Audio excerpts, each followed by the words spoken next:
Lockdown पासून पोरांच्या कानामध्ये हेडफोन, समोर मोबाईल, कानात हेडफोन, समोर मोबाईल. आई विचारते बाळा काय चाललंय, पोरग म्हणतं काय नाही, ऑनलाईन लेक्चर चालू आहे. बाप विचारतोय काय चाललंय, पोरग म्हणतं काय नाही, ऑनलाईन क्लास चालू आहे. आईलाही कळत नाही काय चाललंय, बापालाही कळत नाही काय चाललंय, आणि पोराचं चालू आहे सनी लिओनी नूरा फतेह फॅन क्लब, पारा इतना हाय हुआ कि थर्मामीटर टूट गया.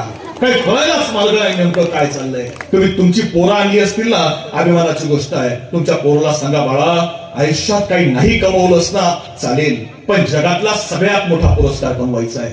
जगातला सगळ्यात मोठा पुरस्कार कोणता आहे?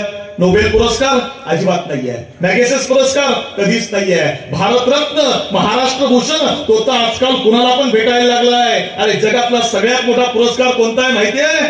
जगातला सगळ्यात मोठा पुरस्कार एकच आहे की ज्यावेळी आमचं पोरग बक्षीस मिळवतं, ज्यावेळी आमचं पोरग यश मिळवतं, ज्यावेळी आमचं पोरग पहिल्या क्रमांकानं